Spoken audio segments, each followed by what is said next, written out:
Hello everyone, welcome back to my channel Roshani's life's in a frame.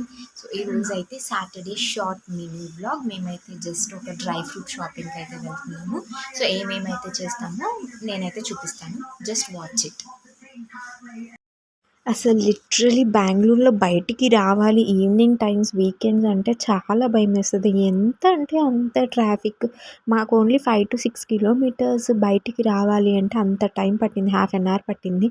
ఇంకా వీళ్ళ deep discussion ఇక్కడ ఏంటి అని అంటే కిండర్ జాయ్ గురించి. ఏ పూజ ఈ వీడియో చూస్తామని నాకు తెలుసు, కానీ నీకు కిండర్ జాయ్ కొనేది లేదు, పెట్టేది లేదు. ఎందుకే నీకు ఇక్కడ అంకుల్ చిప్స్ చూడండి ఫ్రెండ్స్, ఎవరైనా సరుకులు కొనడానికి ఇలా వస్తారా?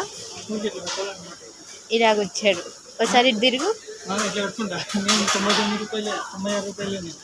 చూడండి ఫ్రెండ్స్, మా పొద్దుగులు అన్నీ ఓపెన్ చేసాం, కొన్నది లేదు, పెట్టింది లేదు.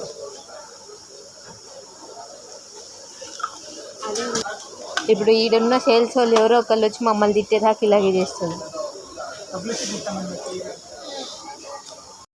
సో జోక్స్ అపార్ట్, నేను అక్కడ ఒక పర్ఫ్యూమ్ అయితే తీసేసుకొని ఇంకా మళ్ళీ స్టార్ట్ అయిపోయామన్నమాట. ఇంకా ఫస్ట్ అసలు వచ్చిందే మేము డ్రై ఫ్రూట్స్ తీసుకుందామని, ఇంకా కాస్ట్ చూసి ఏమీ తీసుకోలేదు. ఈ పార్లేజీ బిస్కెట్ మా చిన్నప్పుడు అయితే 2 రూపీస్ ఉండేది, ఇప్పుడు 5 రూపీస్ ఇక్కడే మాకు కనిపించింది. ఎక్కడికి వెళ్ళినా ఆ చిన్న పిల్లల ఆట సామాన్లతో ఏం చేసుకునిద్దో ఏమో ఆ మూకుకు పెట్టుకొని. ఇంకా next we have completed with a panipuri. బయటకు వచ్చామంటే ఇట్స్ మస్ట్ అండ్ షుడ్.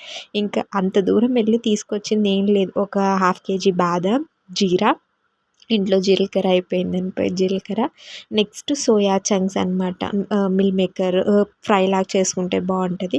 ఇంకా నేను అక్కడ చూపించా కదా వాటర్ గర్ల్ పర్ఫ్యూమ్, నాకు ఎప్పటి నుంచో కోరిక ఒక మంచి పర్ఫ్యూమ్ తీసుకుందాము అని. And next chocolate. Yeah, that's it for this vlog. Bye.